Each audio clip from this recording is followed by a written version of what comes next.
from the city. Oh child, what's your name?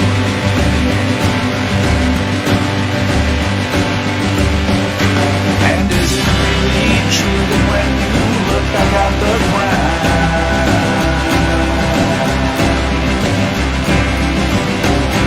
you see me and Otto holding up the house?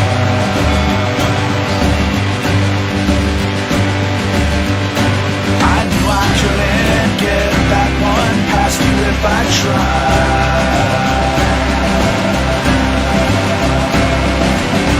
When I see you naked, it swells me up with pride.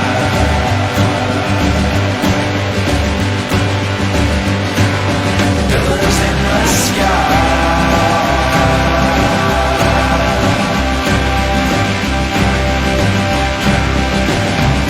they emanate pure dissonance, so sweet and so alive.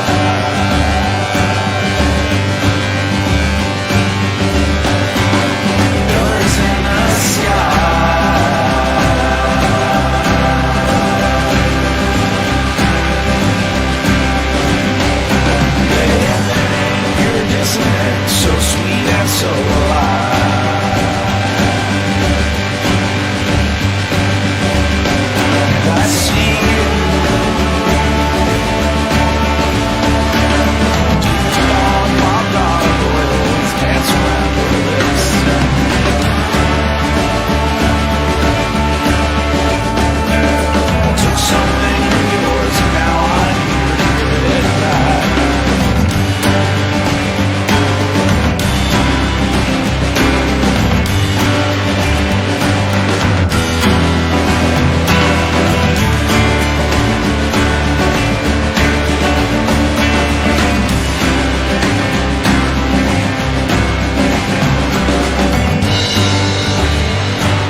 John McInnes. Hello, Facebook. It's me, John Gallagher Portero. Hello, Facebook. It's me, John Philip Rodger. Uh-oh. And we are... We're BLC, right? Gallagher, you take it. Yeah, we're Bristol Longform Comedy. We're the Longform Improv Comedy community in Bristol. Myself and McInnes, John McInnes, the John McInnes. We talk about improv because we enjoy it. It sounds really dorky, but I don't care. I love it. And we are currently doing a little guest video. The last 3 weeks we've been enjoying conversing with some improv guests from the world of British improv. We had Ben McPherson on. We had Mark Long last week, and today we are privileged to have with us Bristol Longform improv comedian Philip Rodger. Hello, that's me. Hello, I should know that I'm not... You said we are Bristol Longform Comedy. I should know I'm not officially affiliated with Bristol Longform Comedy. I'm my own independent character. That you are. And you've... Normally in these chats, McInnes and I will go off on one and talk many things about improv in our discussions and our opinions, but I think for this one, like we've done in previous guest videos, we want to learn more about what your experiences are, Philip, in the improv world, how you got into it, what you like about it, what you don't like about it, and what your opinions are of improv in Bristol. Yeah. So, how did I get into improv? Well, what year was it that I got into improv? So, it should be... Actually, can measure this by holidays, because this week I was supposed to be on holiday. It's like an annual holiday I've done with some friends, but obviously I'm not because of COVID. So, yeah. So instead it's been delayed to next year. So we've done that. We've done it 3 times. That's 2020, 2019. So it'll be in 2017 I got into improv. Cool. And part of the reason I got into it was actually a YouTuber I watched who spoke about how much they liked and enjoyed improv, and I was kind of like, oh, that sounds like fun, I'll get into it. I'm not going to say which YouTuber it is, because they've since been extremely cancelled. Uh-oh. So, yeah, On all I hear. It happens to them all.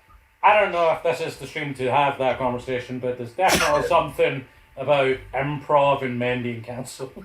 Yeah, that's true. But yeah, and I googled. I was in my work at the time, and I think it was about January that I did it. I just googled like improv in Bristol, and I did not know at the time, of course, that Bristol has probably more improv than any other Southern English city except London. And I found the beginner's course to improv at the Bit, and I think I signed up for it, and it was in like, I don't know, when was it? September, maybe, that it was? Was it September or was it earlier in the year? Who was your teachers? So my teachers were Caitlin and Monty that I had for that beginning improv thing. And yeah. Did you enjoy it immediately? Oh yeah, I enjoyed it a lot. It was great fun. And from that, I went on to doing the beginning... What were the exact dates? I'm like in the back of my mind, I'm trying to figure out the dates, and it just doesn't matter. From that, I went on to do another one of the improv courses at the Bit, and kind of partway through doing that, there was a bit into doing that, I started also doing the Monday drop-ins there, which are taught, of course, by John Gallagher there. And yeah, then I started doing the Tuesday drop-ins. And actually, did I do a second Bit improv course after the first? I don't think I did. I think it had sold out, the next one, so I started doing the Tuesday drop-ins instead and found I preferred those, and so I started sticking with those. Got into the team from... I knew Max Francis from those things and the Monday ones, and he invited me to be in the team that would eventually become Xenu And. Well, what would eventually become a team that would become Xenu And. It was just a practice session at that point. And also from the Tuesday things, I ended up being in the Last Day on Earth, which was the first of the house teams, the Parents' Basement, which, of course, no longer. the first and penultimate house team. And yeah, that's kind of how I got into it. And I just kept doing stuff. So you're in. No, you're currently. Well, if we take the COVID-19 problem out of the equation, you're currently in one team. You're in Last Day on Earth. Yeah, Xenoand is on kind of eternal hiatus. We don't know. Like, you know, there was the whole, like, shortly after we went on hiatus, we accidentally did a really good show. So who knows what's happening there? As well as being in Last Day on Earth and performing many shows, many good shows, you've also done like a bunch of other shows. Like you were in Megazord as well, and you were in you're Tuprov with McInnes. I was about to say I wasn't going to bring it up because last week we had Mark on, and at the end he forgot to mention solicitors. So I want it to be a recurring thing that everybody that I have to improv with, which is everybody in Bristol, forgets that. It's the most forgettable part of improv. So, yeah. I mean, that was a improv specifically created for a show, you know. Yeah. And kind of, I consider that less part of my improv journey and more like, almost that I've had the improv journey and that's the destination, if you see what I mean. You know, like, that's not me getting into improv. Yeah. That's me, like, doing it. But yeah, improv was good. It was, I found it a very healthy thing for me to do. Because before I started doing improv, not to get too heavy, but I had my suicide penciled into my calendar. And it was like, I'm still here, so obviously that didn't happen. And yeah, it was a very good thing for me who was incredibly isolated at it. Like, this is nothing compared to what I was doing to myself for a long time. And yeah, it's good. I enjoy improv. It's a good creative outlet, and it's nice to enjoy it. It's nice to enjoy things. That's an interesting discussion to have on some level, if you're comfortable with it. What level of therapeuticness do you find in improv? Because I know some people who almost claim that it is therapy, which I'm very against. So then I know other people who are like, it's nothing. I don't think it is therapy because, like, I mean, actually it was around the time I started really doing improv, I also was in therapy. That was the time I managed to get my NHS therapy. That wasn't very long because, you know, the NHS is incredibly underfunded. But because it was basically a lot of depressive and anxiety issues. And one of the big things was that by doing improv, I was just helping a lot with my anxiety stuff by putting myself in situations that I previously would have avoided and things like that. Because one thing I've mentioned to John Gallagher before is that the first time I went to a Monday drop-in at the Bit, I went to the Bit, I got to the door, and then I turned around and went home. Because the idea of going in there was like, oh no. I think you'll be surprised how common a story that is. I've talked to a lot of people who have literally done that. Yeah. And also the first one I actually went to, when we were playing, what's the game? Zip Up? No, it's the one at the end. Big Belly. Oh, Big Booty. Big Booty, yes. And because a large part of the way that Gallagher does Big Booty is he like fake gets angry because it's a game that you have to fuck up. It's a game designed to be fucked up. And he was like going like, oh guys, this is my favourite game and you're messing it up. Because it's a game that can't not be messed up. That's the point. And I was there like, oh no, we're ruining his favourite game. He's going to be angry at us. Because I was very hardwired to think like, oh no, don't let anyone down. That was that contrast with like Gallagher fake getting angry about Big Booty and then me actually getting angry about Zip Zap. And he's doing it at the end of the class when everybody's had fun. I'm doing it at the start of class. Yeah. I mean, because I do find I'm someone who is very naturally tends towards, and this may go, some people may compare this to the way I do improv and go, what? No, I naturally tend towards rules and order in a lot of ways, and like there's the ways of you can supplement that and stuff, but I know there are other improvisers, ones who I've been in classes with, for examples. I could think of my very first long-form drop-in, which was like the free one, where there was one person who I've done like being in a lot of classes with, who at the time, one of the earlier things, the rules were very firmly established, and then he got out there and ignored them, and I was like, you can't ignore the rules. In a lot of activities when it's like, here are the rules, and someone goes against them, and I'm just like, ah. Do you think those being strict with the rules sort of helped your anxieties of being in an improv class? Because that sounds kind of interesting, because I've heard it from another perspective where the lack of rules really helps people open up, but it sounds like you're the opposite. So for me, like, the rules and things are just like a natural thing. They don't really even tie into that. And so one of the things that I've had people ask me about is how I could be so like very socially anxious and shy in a lot of things, and yet getting up on stage was never really an issue for me. Because like the kind of being on stage performing and it's very much just a separate thing. That if I'm meeting a stranger or some people I don't know, then that's like, oh no, there are people and I don't know them. Whereas if it's an audience, that is a singular entity in many ways that I do not have to interact with as peers, you know. There's also pretty clearly defined boundaries, and you can call them rules if you want, but like, what's going to happen? Like, okay, it's improv, we don't know what's going to happen, but people are going to be on stage making stuff up, and the audience is going to like it. It's very binary. The audience are going to like it or not like it.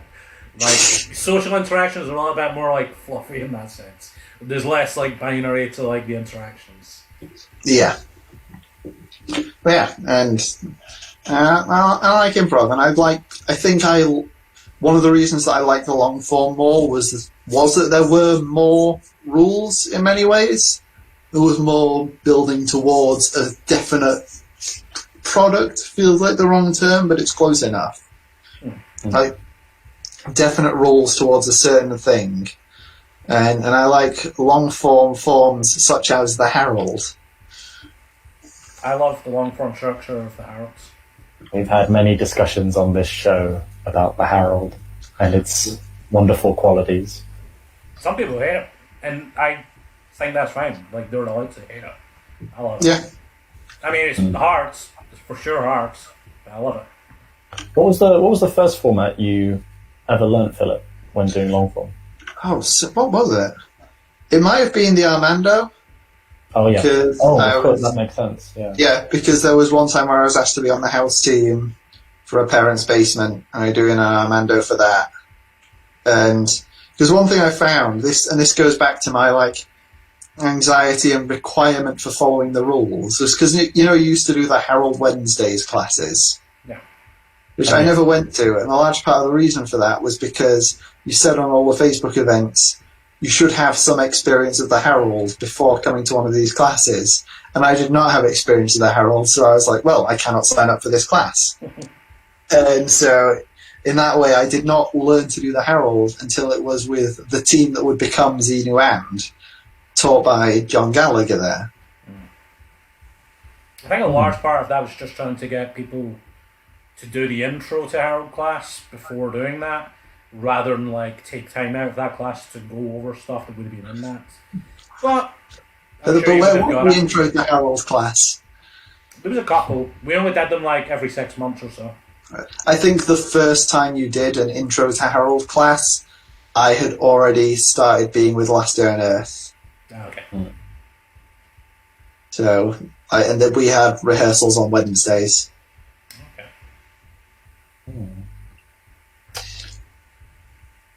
Yeah, for those who aren't aware, there was a lot of stuff going on with Kitchen Rules back there. We had the Tuesday long form drop-in workshops at the Bristol Improv Theatre, and then we had Harold Wednesdays, which were were they 4 weeks long? 4-week Harold classes, yeah. Just like specifically on Harold, we did French Harolds. Monty did like a motel Harold, I think that was really good. and then we did Parents' Basement as well, which had the Parents' Basement house team that did Armando's. And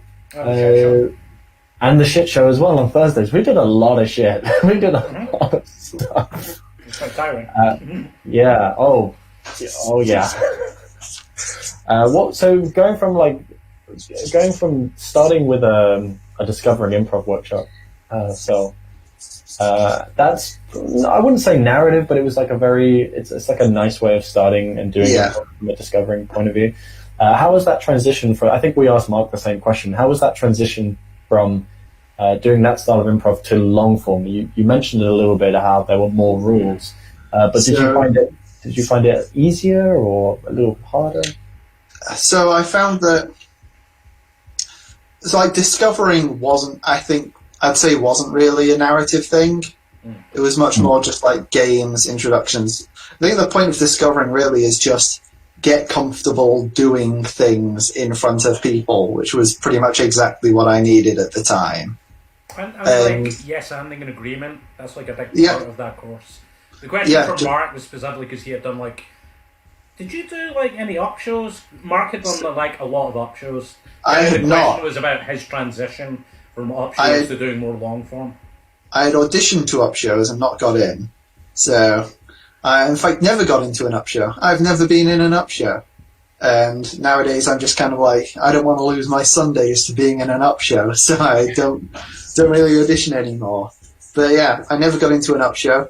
And one of those, I definitely understand why, because there was a famous scene where it was me doing it like a audition scene with me and Leah Beckersit, and the guys I was from was just know each other, like each other. And Leah walked in and was like, "Hi," and I said, "Fuck off." Just the most aggressive right out the bat. Yeah, and like, I was not in a particularly great place at the time. It was shortly before I'd start on antidepressants, but it was...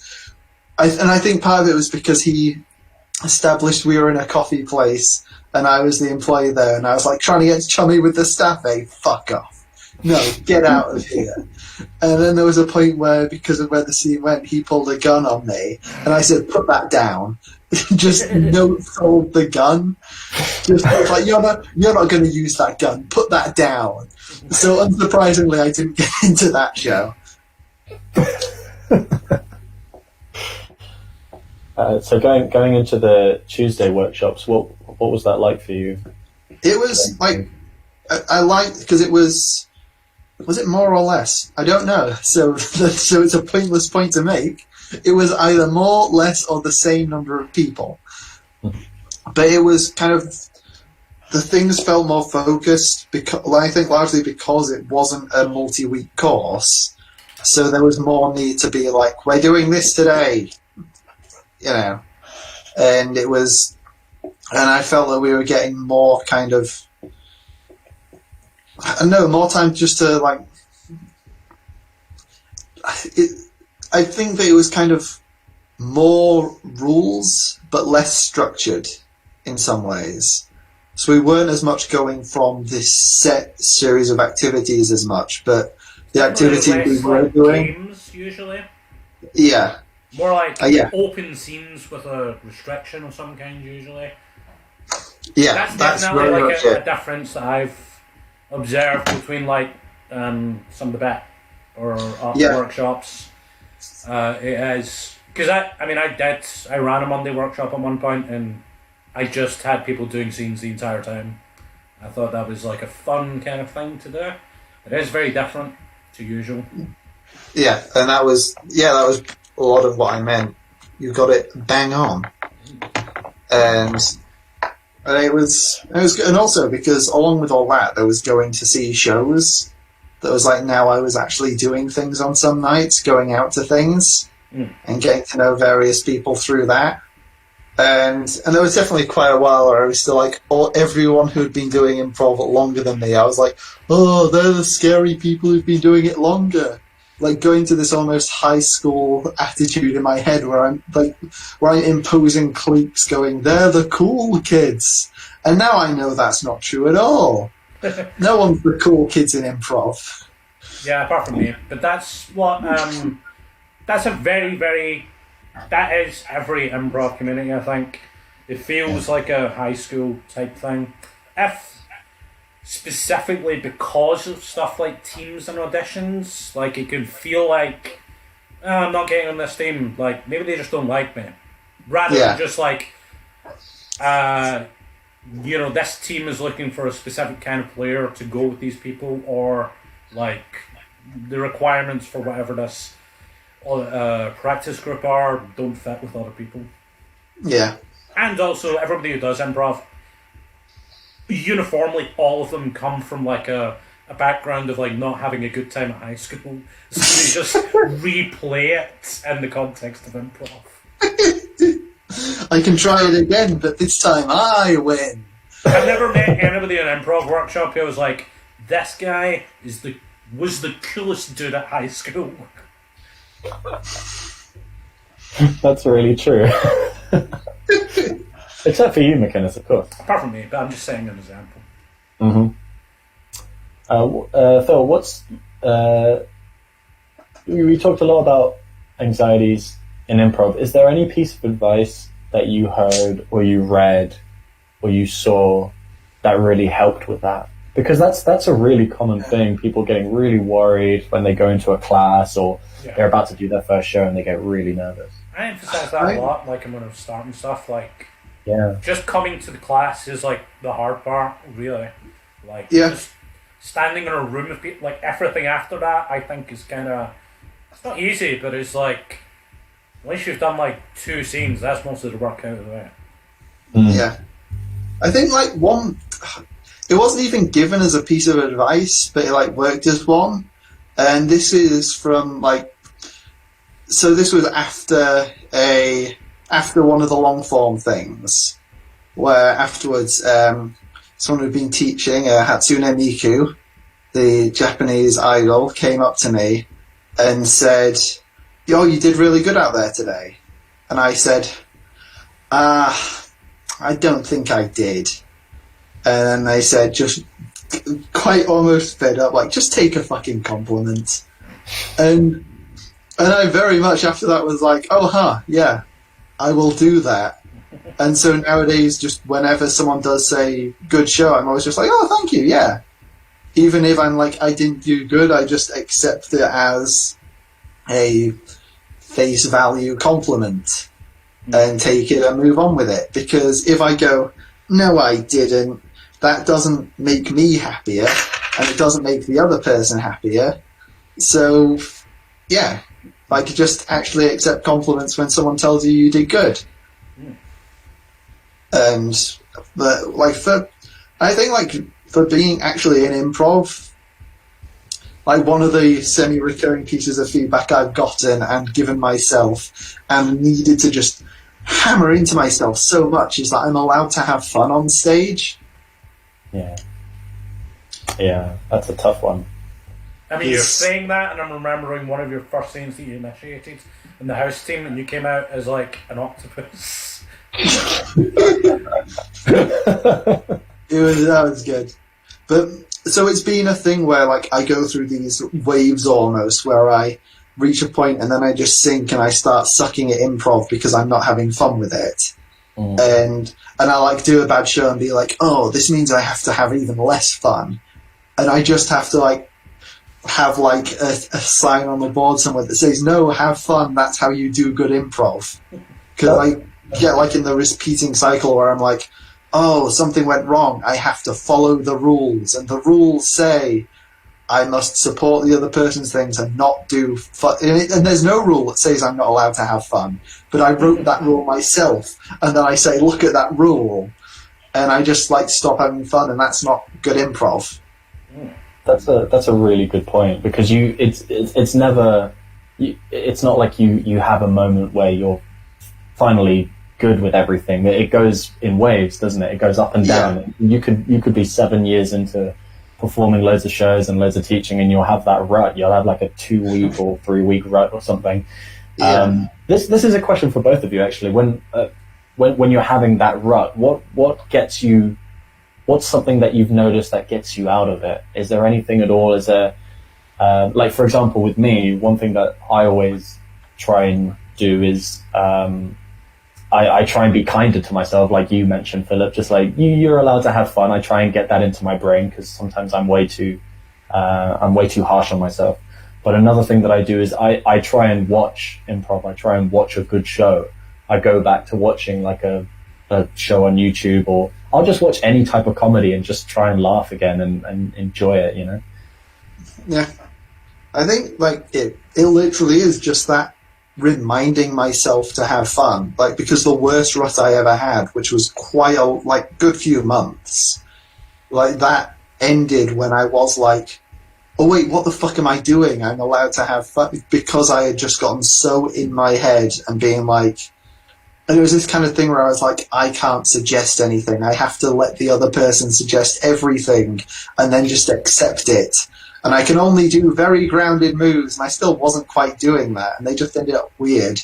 And then I think it was the Xenu Am show that broke our weird not hiatus. That really was the first one out of it, and that was the one where I was like, "I'm Smokey the Bear. These woods are filled with cum." And I loved that show. Yeah. That was great. I've never been in a rut, so it's hard for me to answer that question. But I'll try and I'll think about what somebody who might have been in a rut at some point would go through. I guess I think my personal strategy is kind of the opposite of yours, Philip. Whenever I do a show and I'm not happy about it, the thing that I want to go into with the next show is to I'm going to execute one rule correctly during this. It gives me nice clear boundaries, and it's right now it is 100% just commit harder to being real. It's a thing that right now I'm having a problem with. I'm laughing too much in my own scenes, and it can be fun to do that. I'm not saying that's not a thing that can is illegal. But it's not illegal yet. Wait, behind you, John. It's the police. They've got a 12-pack and they're here to arrest you. Oh no, they're all oiled up. That's what I do to get over a bad show. I mean, first of all, doing more improv fixes having a bad show. Yeah. You just gotta do another show immediately. If you can. So we've at least twice, I think, me and Gallagher, we've been in this position where we've done a show that we didn't really like, and then we've deliberately waited to do the jam afterwards. When we didn't need to do the jam, but we wait to do it because we know we'll have fun there. And both times that has fixed my funk. Probably more in the side that you're talking about, Phil, which is this is just a jam, I'm going to have fun, I don't care. Yeah. Mm-hmm. But the longer term stuff, ruts, the way that I get out of that is focus on something. For one run, it was initiate premises, full clear premises, and it didn't matter to me what the rest of the show was. As long as I did that part, I was happy with the show. Yeah, I agree Could with be that. a garbage show. I don't care about the show as long as I'm doing my work. Fuck the team. Being the first one out is one for me. The next show that I do, I have to be the first one to initiate a scene. I can't be the second one. I have to be the first one. That always gets me going again. I'm actually going through a period of supporting a lot more scenes, because for, I would say, nearly a year and a half to 2 years, for almost every team and show I was in, I initiated 1A. Almost everyone. I would be I would wait for other people to initiate, but I always, because I at one point went through a period of I'm going to work on my premise initiations. I now came out of openings always with a premise. So I would wait to see if anybody else has anything, because I know I have one, and then I'll just initiate it. Now I'm just working on being more comfortable being I don't need to do one. Somebody else will come out with an idea.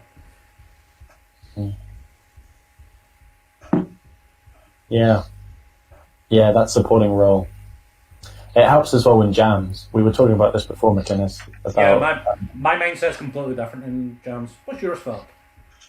In jams, so I think something is in jams, I've never really been the host of it, if you see what I mean, or host orthogonal. So, but sometimes I am among the more experienced improvisers there, and I don't know, I think because jams are weird because there's a good chance you're going to be improvising with people who are dog shit, and that's not necessarily an insult to them.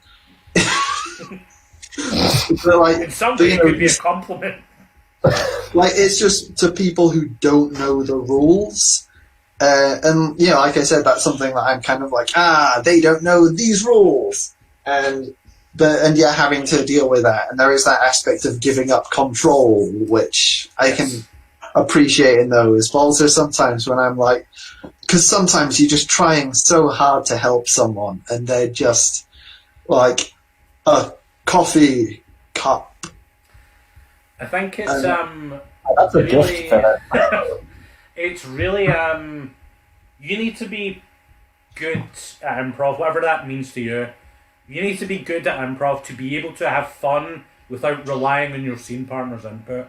Yeah. It's definitely possible to do that, and if you can do that, you can do jams pretty well, because you will get people who, like, they don't know what they're doing, or they're doing a really wild stuff, and if you're learning improv, that is really, really hard.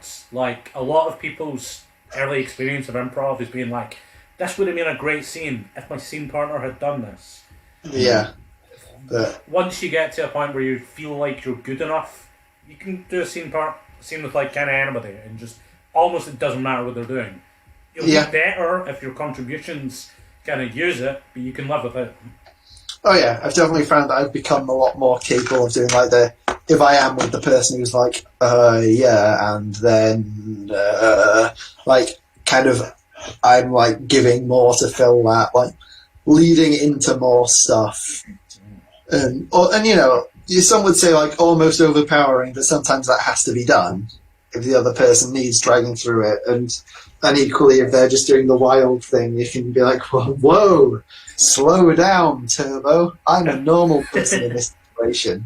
The easiest move, just walk in and be like, what are you doing? Just get them to explain it all. Yeah.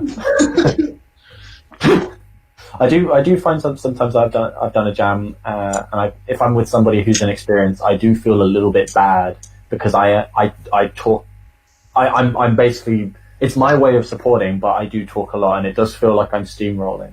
But more often than not, it does, like, it helps. Like, especially if somebody has nothing, or if somebody is quite worried about it, you just telling them what they're doing. My personal experience has been, especially when I was starting out, like, if I was on a jam or something, the other person was good and doing a lot, I was happy. Like, even small contributions I made felt better than a scene where I was with somebody else who didn't know what they were doing, and we both were, like, bumbling between small moves.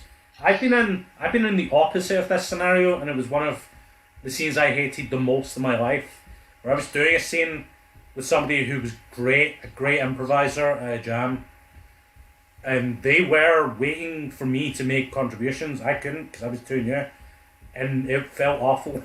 Like, I hated it. I was like, this person's being nice. They're like trying to get me to steer the scene, but I can't do that. I'm not good. Yeah. I remember it was awful. Well, that's probably it, because if they're trying to make you steer the scene, then that's way too much. Yeah, I don't like the term steamrolling, basically. I mean, there is a line where it is like, hey, accept your partner's like contributions to the scenes. Maybe listen for once. But steamrolling implies like somebody having a direction with the scene is a bad idea. And it's not. There are some nice etiquette things you would like to have at the start of a scene in particular. I know that Gallagher would have appreciated it a little bit more if I'd let him initiate his scenes. But there's always like, if we find something, I guess that's the scene. Well, yeah, because I really like it if someone has an idea and they've got something. I'm more than happy to go along with it. Like that to me, it's like what you were saying, McInnes.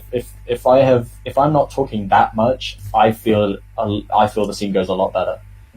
And that doesn't mean that I'm not contributing. I am contributing, but it feels like a 50-50 split between the two parties. That feels nice. That feels nice. Good improv feels nice. So I don't see many people digging holes nowadays. Like it used to be that was the go-to like start of a scene, and then like people pointed that out enough, and now it's just gone. And I don't. And maybe because I'm not seeing as many very new people do improv. Yeah, Like that might be it. I did a workshop with somebody recently, and somebody did this. I miss hole digging. What do you think you do? Like, what kind of scene do you do that's a little bit more common than other scenes? Oh, so mine is... So I think I am the best scene typer in Bristol. I think I do the best scene work typing in Bristol. Because most people... I mean, it's going to be weird because I'm having to bring my hands up to my head to show them, but most people are doing this where I'm very much like... You know, I'm doing that. And what I'll do is I'll do an office scene where I'm typing away and the other person is, and we'll just talk back and forth. And then they'll reach a point in the scene where I stop typing. They'll say something. And this is, if I'm almost like in this type of scene, I'm playing the straight man. And they say something. And, you know, I'll have been like going back and forth on my keyboard, but they'll say something and I'll like stop, look at them, look back, and then I'll push my keyboard forwards and like kind of finally maneuver my chair to look at them and say like, you think X is Y? And like I don't do it often enough that people are like, oh, he does this scene every show. But I definitely do it a decent amount, and I enjoy it every time because it's just very satisfying to do that. Like, it's very like, it feels chunky almost the way I'm typing, and then to just be like, it's like very firm signifier of that bit of the scene is over. Now the interrogation. Yeah, I really like changing something about the staging as a way of like framing unusual behaviour. Like a thing I will do a lot if there's 3 people in a scene and I have just decided that one of the other people is unusual, I will make a point of walking away from that person and standing beside the other person. And it always like makes clear this person's weird. Yeah. I really like that physicality of like just turning somebody as like a framing mechanism. That's something you do a lot? That's something you do a lot, McInnes? Is that the point you make? If there's 3 people in a scene, I'll probably do that. Okay. I'll probably say something, first of all, to say that I think they're all a bit weird. And then I will make a point of standing away from them. More I often don't think than about not. it that way. It's just like, in retrospect, like I've noticed that I do it a lot. I'm not like being like, this is how I'm framing the scene. It's just something that naturally I want to do. There's a weirdo, I don't want to stand beside them. Yeah. More often than not, something that always seems to happen in my scenes is I will just try and say something very real, very grounded, but it doesn't come out very well, and then that becomes the unusual thing. Like, it accidentally becomes the unusual thing that I've just said something in the wrong way. Yeah. And I honestly don't, sometimes I just want to be the voice of reason, but then immediately it's like, that was a weird thing to say, John. Yeah. I'm going to make you the unusual person now. You like dogs, Mr. Gallagher Portero? On a similar note, because you know, sometimes in scene work I'll default to making a cup of tea. And I think a lot of people do making a cup of tea like this. You know, just like, and when I'm making a cup of tea, try and do it normal speed and like with all the bits in. And I've more than once had that then become the strange thing, because people are like, what are you doing? I'm like, I'm just making a cup of tea. And it's because I'm putting effort into, and admittedly I put more effort into scene working a cup of tea than I do into scene working anything else. Because if they're like, I'm painting a picture, I'm there like... I am half and half when it comes to like stuff like this. A part of me does love it.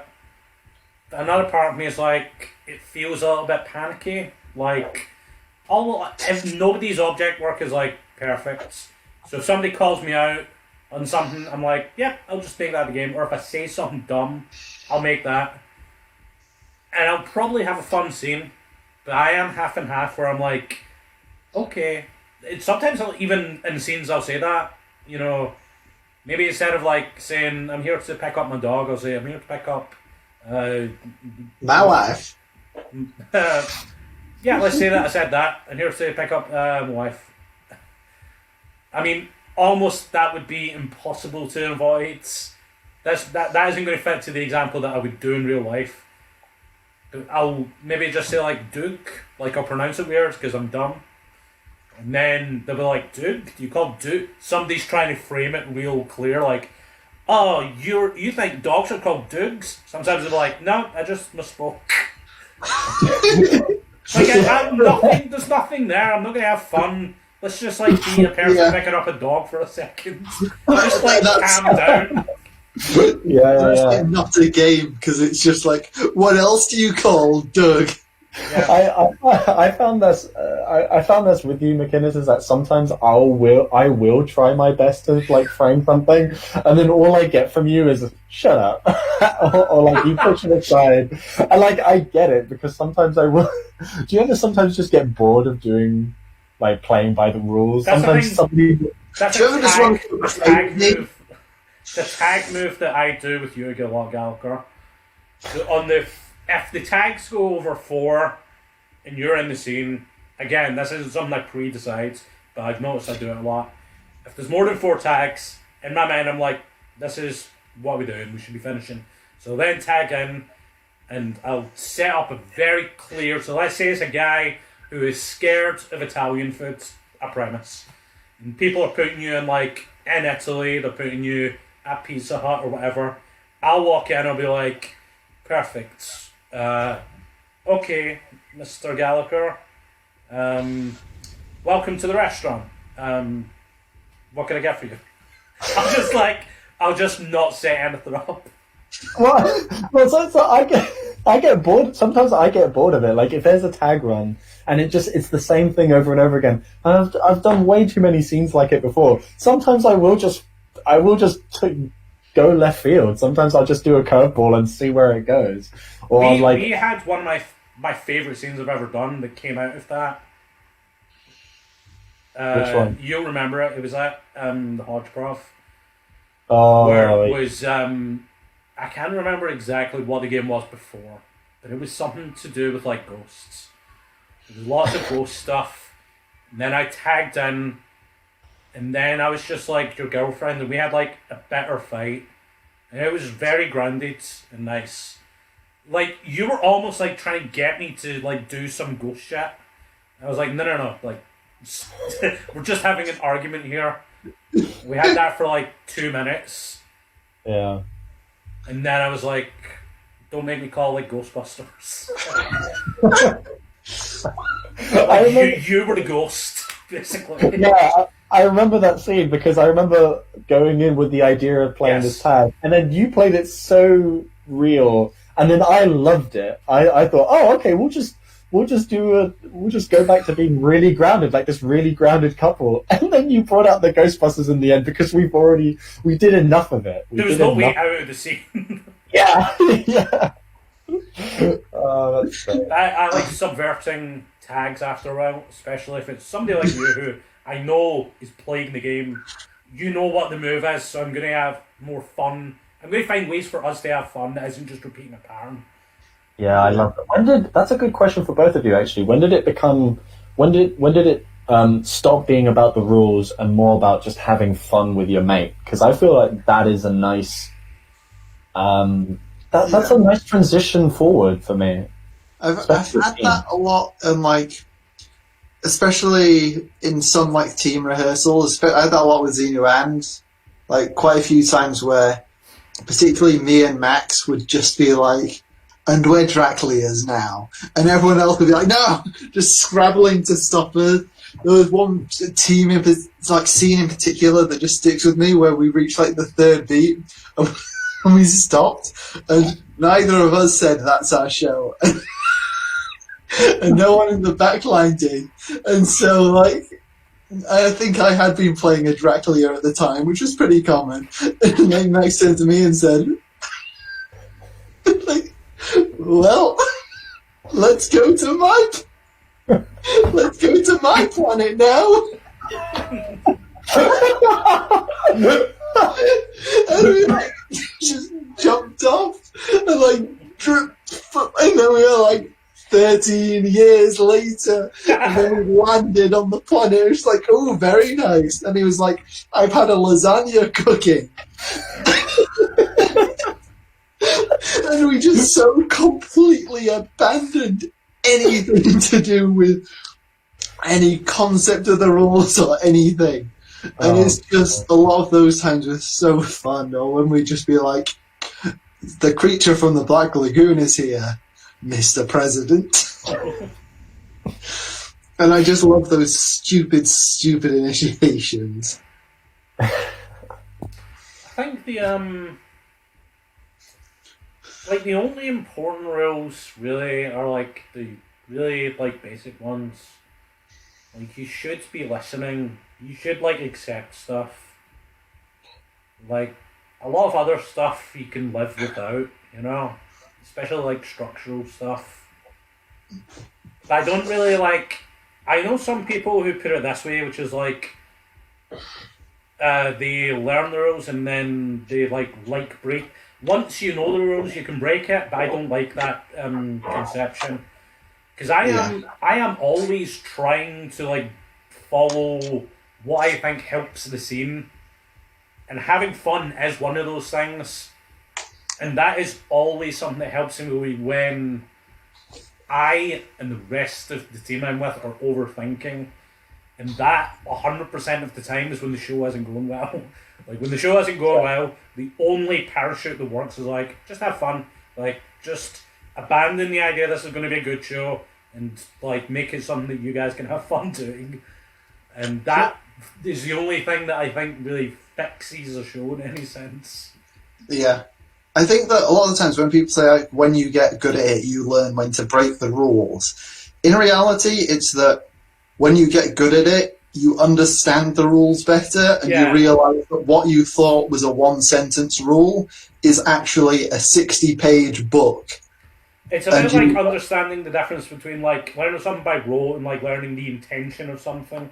Yeah. Well, and there's the concept of lies to children, which is that when you're teaching children, you're lying. You should lie to them at all times. Because, like, if you go to kids and you're like, when you add two numbers together, they get bigger. And then later on you have to be like, actually not the case, because you can add negative numbers, you can add different types of numbers. Addition is not necessarily an increasing thing. But if you say that to kids, they're going to be like, ah. Yeah. And so you're learning these basic rules up front, and then as you go on, you learn that they don't always apply in that way. Mm. We do have a question from the chat. No, we don't. Yeah, we How did you know? It's not actually. How do I see the chat? Why don't you believe me? There's nothing wrong with maintaining healthy skepticism. I'll ask this question. This is from Laura Hughes. If you could only do one type of improv show for the rest of your life, what would that be? Type of improv show? Who's enforcing this? Type of improv show. Is it a wizard? I fight the wizard. I guess format as well. I guess. So like one type of... Yeah, types is a weird thing. If it's like format, probably... I'm going to answer it with the spirit that I think is taken. I would like an improv show where it is very non-improv audience facing. So like random public. I would like to do an Armando. Like, if I had to do any kind of form forever, I'd probably pick that. The Harold, I think, is a much better show and form, but Armando is less work. So yeah, I'll just do something that's less work. And you could technically do... So, you could technically do a Harold as an Armando. Like you could do an Armando with 3 first beats, then a group game, then 3 second beats, then a group game, then a third beat, and like technically that would be an Armando, and the wizard would be like, "Oh, you saw your way around my curse." So I suppose in that case, the montage, because all long form is just some specialization of the montage, and I mean, yeah, so. I would do that show. I would do it with people that I do improv with regularly. Yeah. I would get guests. I wouldn't have us doing the monologue. Get a guest, an interesting guest, to do the monologue. And I would use like Harold skills to do group games and stuff. But I wouldn't like force it to be that. Yeah. Just try and do like anything. But I think it's really fun to listen to people talk about their real lives. In most improv shows, it's the most truthful and interesting part. Yeah. So there's a part of that I always like. I find a lot of the time I do find with Armandos that you'll, especially if you have stand-ups doing the monologue, they'll just, because I think this is very natural for stand-ups, you say to them, talk for a while, and they go, I need to pull an interesting story. Oh wait, a stand-up bit I've done. And a lot of the time that doesn't lead to a good Armando. And that's the danger. I want interesting people, not necessarily stand-ups. Some of the stand-ups have interesting stories, and they can do that. But you're right. If they go to their material, it's less fun than just like a truthful story. Yeah, it'd be pretty easy to do that show for the rest of your life, because it's going to be different each time. It's very difficult to get bored of that. Would you want to play with the same people every single, like, let's say it's a weekly show, would you play with the same people every week? Well, is that the same answer for you guys? This is my answer. Doesn't have to be the same for you. I know Philip's got something about a wizard. So I think, like, saying a montage, that wasn't really in the spirit of the question. That's avoiding it. Like when people go, I'd wish for more wishes. So I would probably something similar, really. Maybe not an Armando, because I find a lot of the time with Armandos, you're losing time to the monologue, it almost feels like. Yeah. But if it's a good monologue, I don't know, like maybe something similar, really. It would be long form, definitely. And yeah, like just a long form one with people I know and like and enjoy performing with. And also there's a worm. And it's going to eat the audience if they don't laugh. Oh no! See, I really like the show that I'm doing on Tuesdays with Couch, and the show that we did in Edinburgh, and we've done in other places like Newcastle, where we do soundtrack. We get like a Spotify playlist and do just a scene inspired by that, like a montage of scenes inspired by that. It's really fun. It's a really like small group, so it's kind of fun. I still think it would be for me and Armando.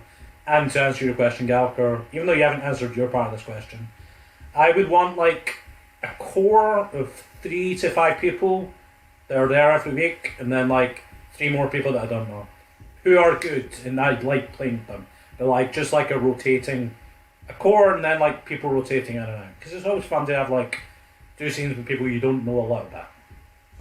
Yeah. Oh, actually, new answer. The show I want to do is a paid show. Yes. That goes without saying. New answer. The show I want to do forever is the horror. Oh. The show I want to do forever is I kill a politician every time. What's your answer? There you go. Wait, no, I've got another 5. Go ahead. Show I want to do is a monoscene. Show I want to do is where Gallagher's in it, but he never gets to perform. Every time he opens his mouth, we tag him out.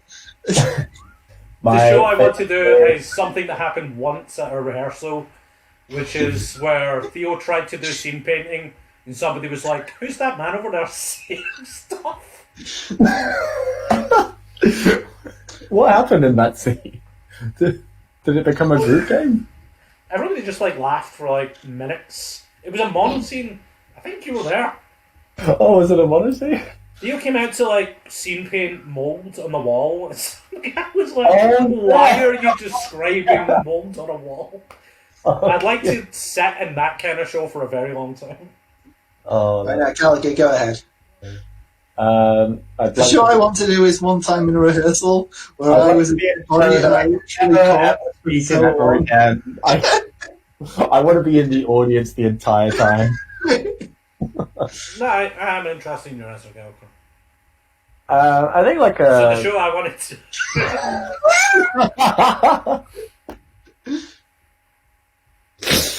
Oh.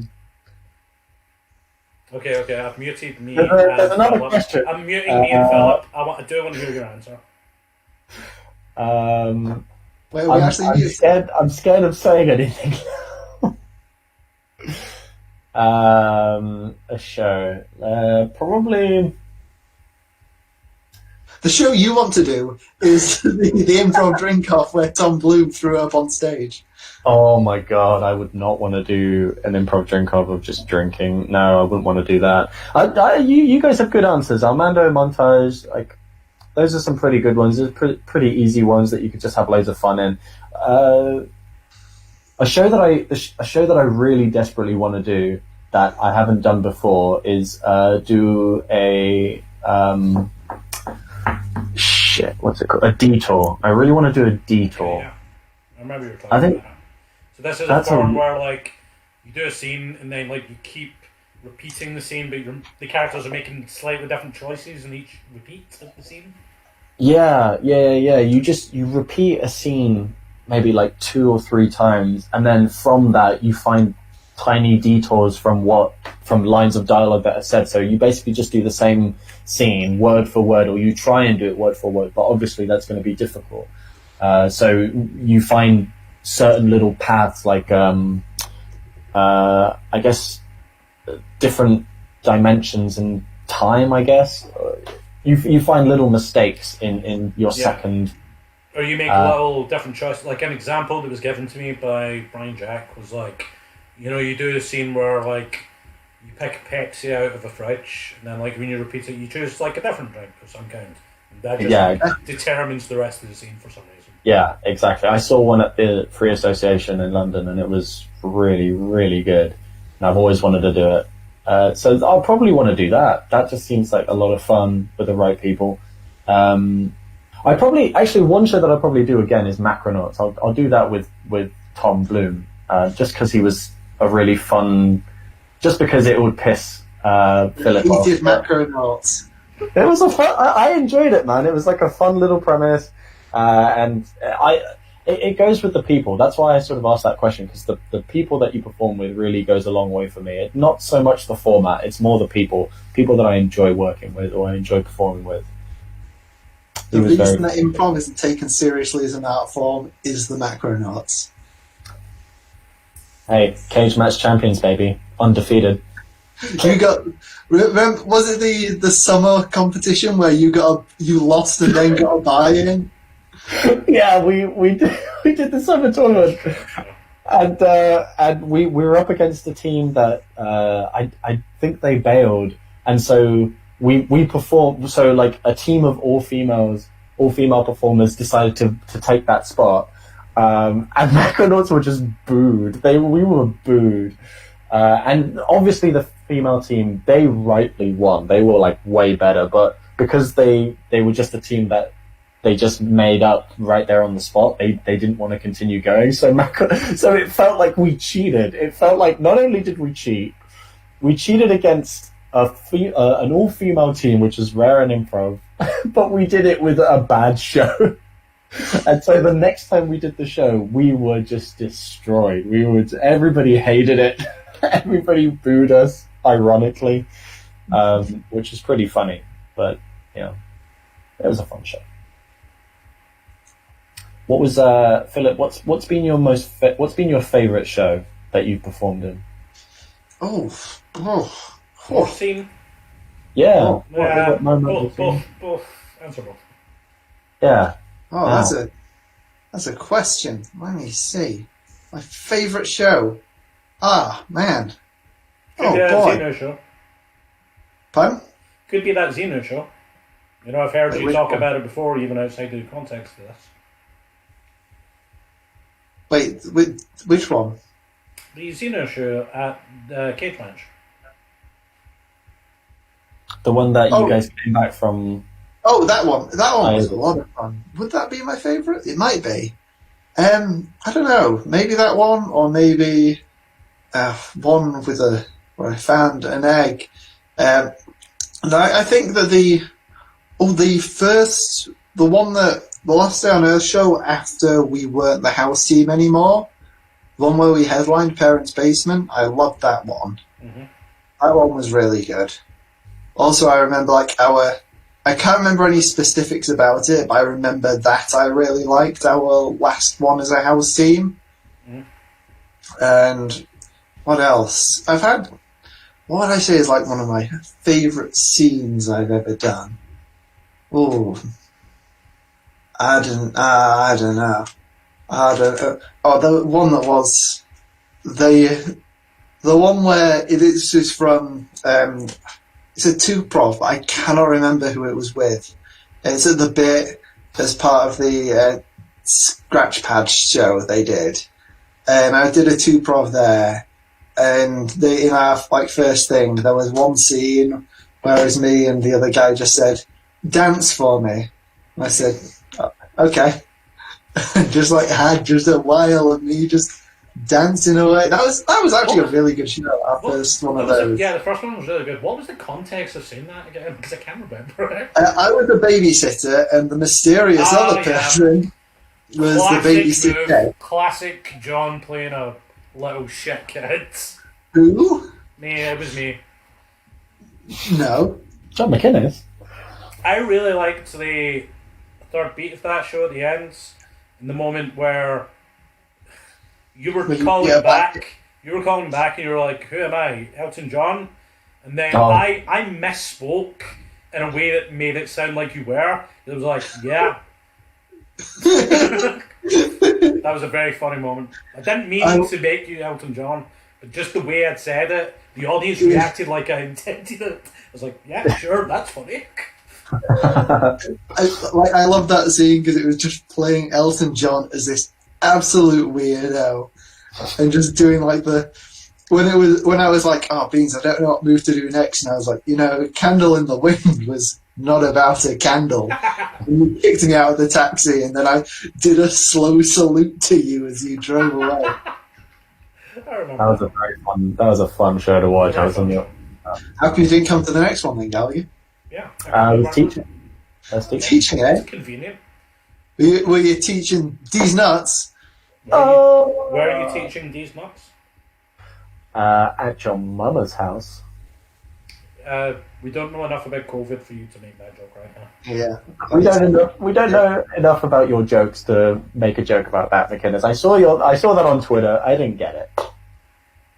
Okay, well, we're not making jokes. Not everything on Twitter is a joke, John Gallagher. Yeah. Oh, well, everything on Twitter's a joke to me. What's the He's like worst? the Joker. What's the worst scene you've ever done, Philip? Or what do you think it is? This could be. I guess it could be anything. But there's two obvious criteria. I think one that you felt the worst afterwards. The other, which is the audience hated. The one that it's I feel like anything I say is going to feel like I'm dunking on people who I was in the scene with, but also it's mostly on me. I'm placing it this is all going to be during the period that ended. It was during last year, maybe to the start of this year. I have a bad sense of when New Year's was, in relation to things. But when Last Day on Earth performed at the show, the cage match thing, that was kind of towards the end of this period. In that period where I was just I cannot have fun in improv. I cannot make any fun suggestions. I can just react to what the other person is saying. If they say there is an object and I don't know the details of it, I have to act in a detail agnostic way, such that any details they might say are later relevant. A lot of stuff I did in that maybe the Last Day on Earth show where it was the Halloween one, and we started with high energy, and then I was like, and I had a cape on for the intro, and then I was like, do I take the cape off? And then I didn't, and I was like, I should have taken the cape off, and I spent the whole show being like, I should have, but if I take it off now, then it's weird, and it's weird if I take it off now. I just did not pay attention at all, because I was just thinking about how I should have taken the cape off at the start, and I didn't take the cape off. So now I'm stuck with the cape, and I wasn't thinking about anything except the cape. And the show ended up being this, like, we went in this weird narrative direction that wasn't intended, and I was just there like, oh, I want to do something, but I'm wearing this cape. Important to know that I don't think you even mentioned it during the scenes. Oh no, I never mentioned the cape. I had the cape on. I was just thinking about this cape. That's definitely those are both things that I've done scenes that haunt me, and during it I've been like, one of it is like, I'm just not making choices. Like, everything in this scene to me is generic because I'm being nice or whatever, you know. But in reality, I'm just not making the decision. The other one is something's just in my head about the way I came on stage or something the audience did, and it's distracting me the entire time. Like, one of the worst scenes I've ever done was with Monty during an rehearsing show. And she came out to initiate something, and it was either ambiguous or I didn't hear it. But to me, it felt like what she was saying, like, I'm insane. Like, that was kind of her initiation. That wasn't. But I could have made any choice to make it fun. And I just spent too long being like, okay, tell me more. And it was like, it kind of, I think it went fine, but after I was like, the entire scene I was just thinking about how to deal with this initiation. And it didn't help. One of the worst scenes I've ever been in, and it still haunts me to this day, is when I was doing a class with Connor Ratliff from UCB, New York. He did a class in London, and I managed to get to it.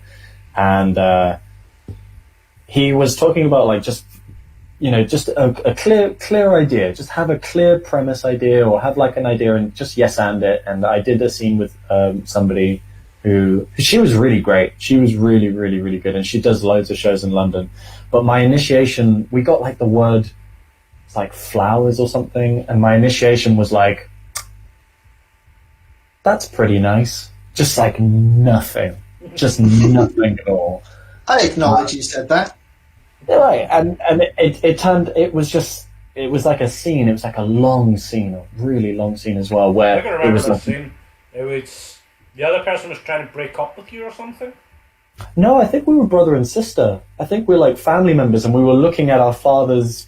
It was at a funeral, and it was like our father's casket or something. But because I started with nothing at all, it just took so long to get there. And even when we did finally find out what was going on, we had no emotion to it. Like, it was hard to say if we were happy or sad about it. Like, we just didn't take it into consideration. And then afterwards, Connor Ratliff was like, well, that was bad. Now you know never to do that scene again. That was his note to me, and it stuck with me. And yeah, that was shit. But I think, like, I forgot what I was about to say. But I'll say something else. One thing I hate in improv, this is a guide for anyone who's going to do improv. Never mention a tenancy agreement. Just tenancy. Tenancy agreements are my least favourite thing in improv. I would generically say I agree with that, but I would go even further, which is like Contracts. Contracts. I would even go further. It's like anything that is like, if you're doing it because, if you're doing it for any other reason than you're choosing to do it, it's a bad move. Yeah. But, I mean, I like the specificity of tenancy agreement. Like, it's so often tenancy agreements where I've been like, why am I even helping you with this? Maybe the other person's the weird one, and then they say, no, you have to. It's in the tenancy agreement. And I'm just like, well, fuck, okay, now what is this? That's not how tenancy agreements work. And B, you've just made it so that And I think this is, most of the time it's come up when I'm in a scene where I'm like, no, you're the weird character. And the other person's like, no, you are.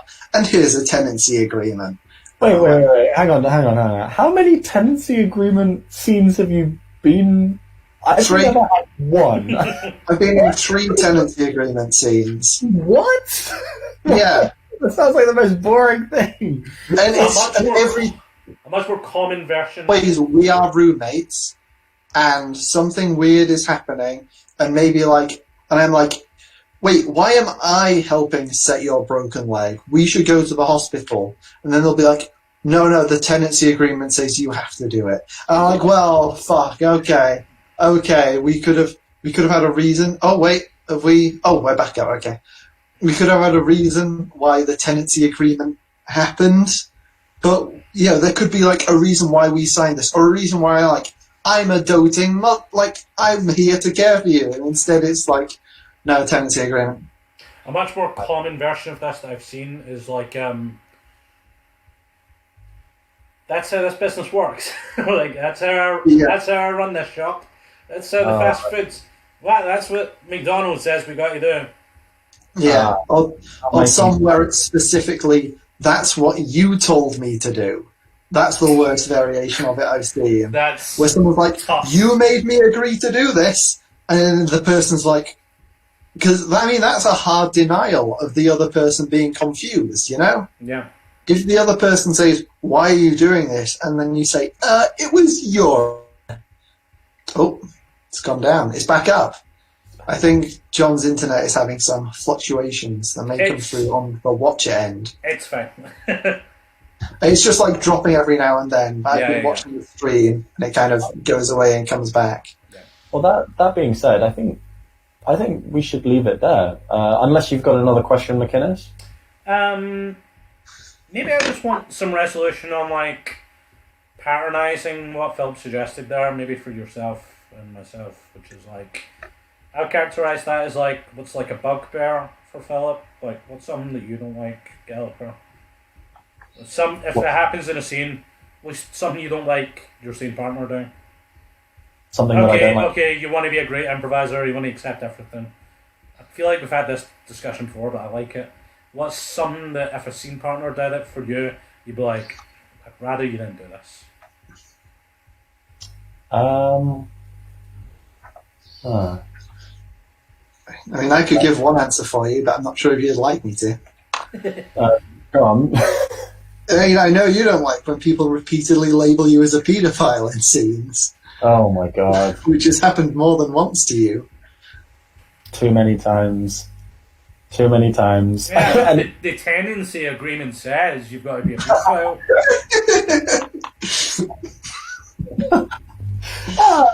It usually happens when I haven't done anything at all. Like, I'm just like, hey. It's like, oh, it's a pedophile. It's like, what? A wild pedophile. Wild pedophile appears. Probably labeling me as just dumb. I think that goes with what we were saying about, it's like a tenancy agreement in that sense. It's like, you're not taking responsibility for anything. Someone who just labels me as, oh, he's just a dumb character, or, oh, he's just crazy. I can't say... crazy is... Yeah. I can't... I've seen Philip's reaction on stage to that. Really? Wait, what was...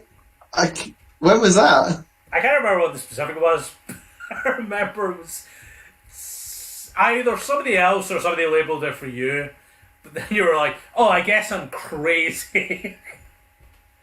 Like, because I was about to reference on myself, but something I saw Max do once, which was that when he had like a justification in something and the other person hadn't picked up on it and said, well, you're crazy, and he was like, oh yeah, I'm crazy, and then when other people tried to save the scene, was just like, nope, I'm crazy. I've definitely seen Max do it too. Yeah. I think, but yeah, it doesn't surprise me that I've done it and maybe just blocked it from my memory. It's. I mean, I hate it.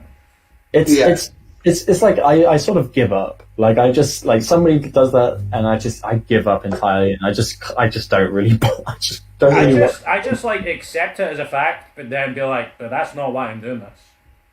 Yeah. Right. Yeah. For me, it just, like, for me, you're you're hallucinating. Okay, yeah, I do hallucinate sometimes, but this is real. And then I'll do something to prove it. I'll be like, smash, it breaks a window. Yeah. There's one podcast improv podcast I listen to often cites like the worst possible way to end a scene. Like as a joke that is the I'm insane and these are my puppets as a walk on. Like so you've got a 2-person scene and then someone else walks on and says, I'm insane and these are my puppets. And I think if you say I think if you're the one that's saying that you're insane, it's fine because I guess you are taking a bit of But responsibility. in that case, you just shut down. Like, imagine if you and when you two were talking about having your big argument scene with the ghost. Imagine if I had walked in like a minute away from the end of that and just said, "By the way, I'm insane and these are my puppets." It'd be a good edit. It didn't happen. I made this scene up. It was made up by a writer. I feel like we were talking about before we started about like yes ands. Sometimes I kind of like the battle at that point. Because like a big thing about getting really good at improv is like nobody can like deny what you've been doing. So if somebody comes in and is like, I'm insane, these are puppets, I'll be like, no, not true. You might think that's true, but that's because you're my puppet. And we'll just like do something like that for a while. Just to change the game a little bit, just to see where it can go. I mean, I wasn't acting like that, and if this guy wants to bring this idea in, it's always a guy, then yeah, I'll just like do it on him. Yeah. You could definitely do that when it's like, yeah, I guess so. Yeah. I mean, it's dangerous. You don't want to hit a denial with another denial. You kind of want to accept it on some level. But I think that is kind of accepting. This kind of goes to what we're talking about with yes and like, if you want to accept the idea that like reality is like arguable, like something here is like either a hallucination or a puppet, cool, I'll accept the world where that could be true, but I'm going to like add on to it by being like, even more shocking, you're the one that's the puppet. A puppet of the liberal media.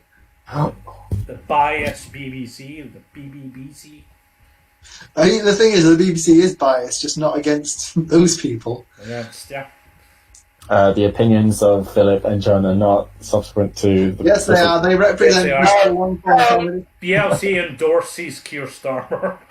I mean, I'm not even a big fan of him, but why not? DLC endorses Pingu. That's something we can get behind, sure.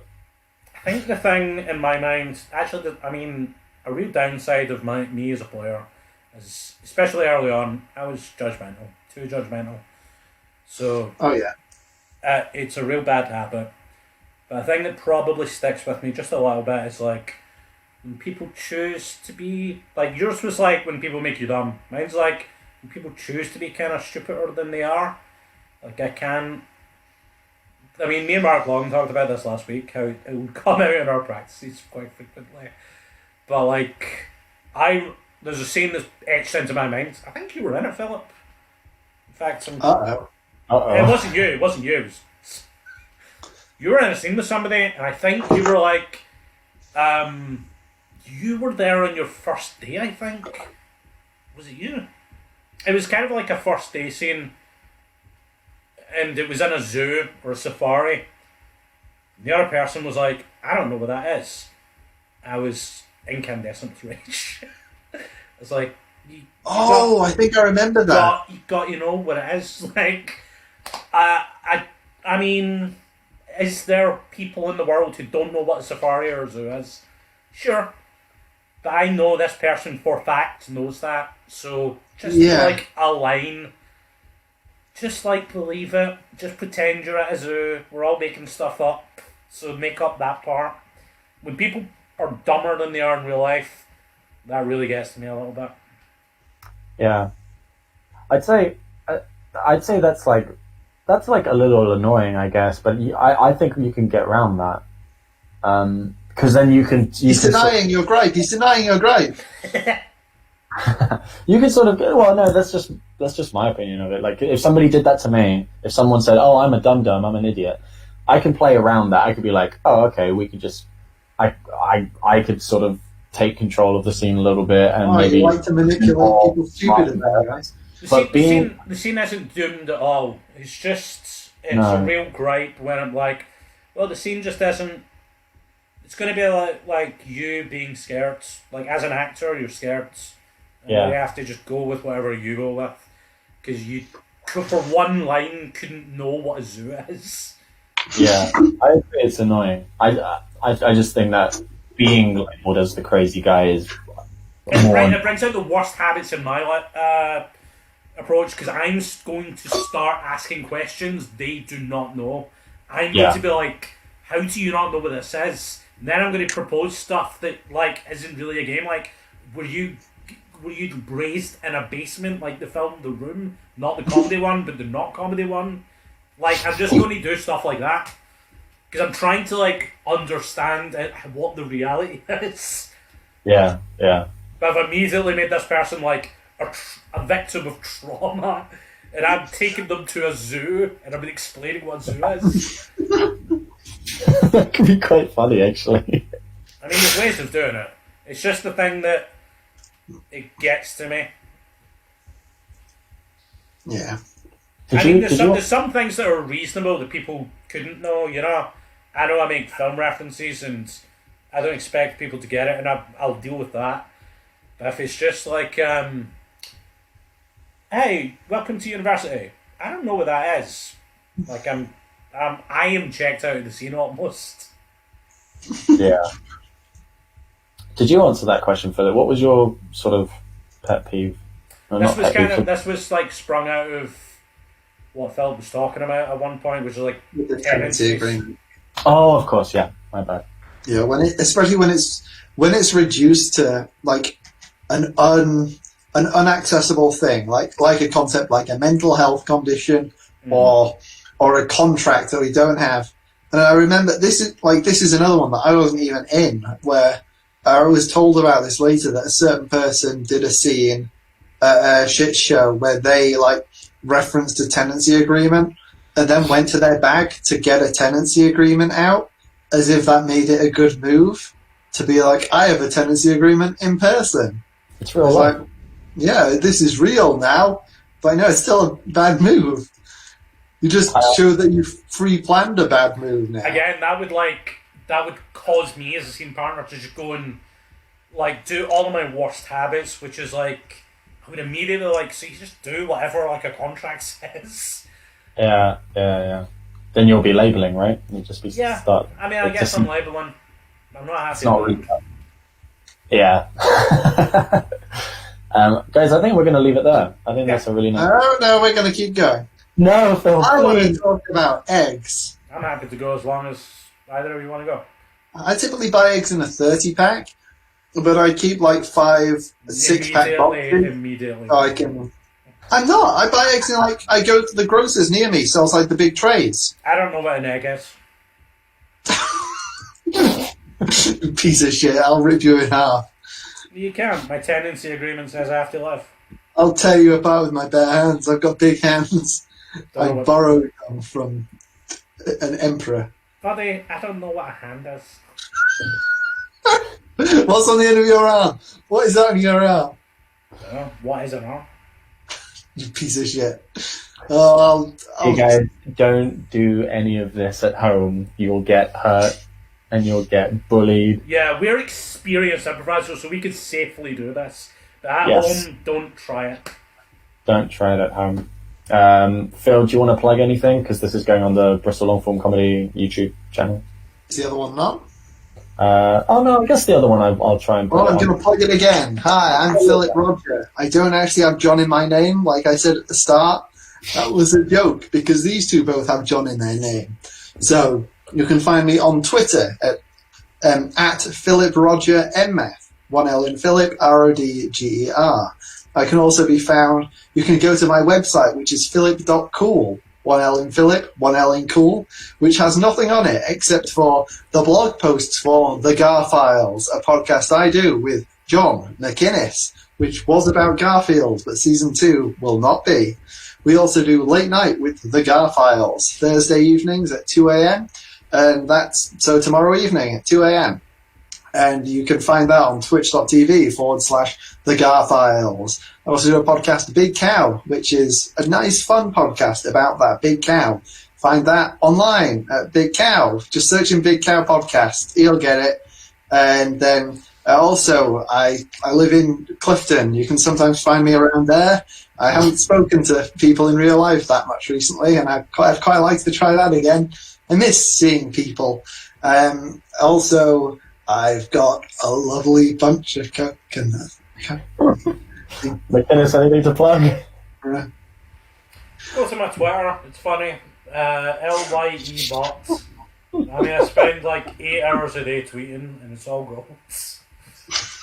I have an improv show. I mean, I've got with you, Gallagher, and a guest every week, the Belly Boys, before this at 7 o'clock. And I do a show with my Glasgow team, Couch. We're doing it on Tuesdays. Find Couch on Facebook. I think we're streaming there right now, but we also have a Twitch. Nice. I mean, and you can just go to my Twitter, it's funny. And you can follow the rest of Bristol Longform comedy videos. Check out the rest of the videos on YouTube. We go to our Facebook page, give us a like, and and Jazz Police, our Herald team. Yeah, enjoy Jazz Police. They're great. No shows yet, but we'll hopefully come back. Jazz Police are not performing during the quarantine. Oh, I really wish we did. Me too. You want to be breaking lockdown, John Gallagher? No, I mean like online. Is coronavirus funny to you? It seems funny to you, Gallagher. Guys, are you the Joker? Is your mum? Are you? It's not funny to joke about my mum right now because we don't know what the consequences of COVID might be. My apologies. You have to apologise. I'm just warning you. Very well, and I can find all of this on Twitter as well. Oh yeah, twitter.com/twitter/forward.com/facebook.com/meundies. John, end the stream. Okay. Bye. Bye.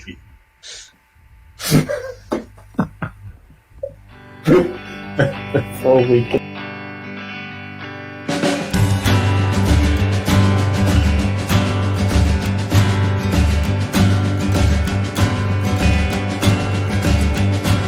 Sweet bride did fame.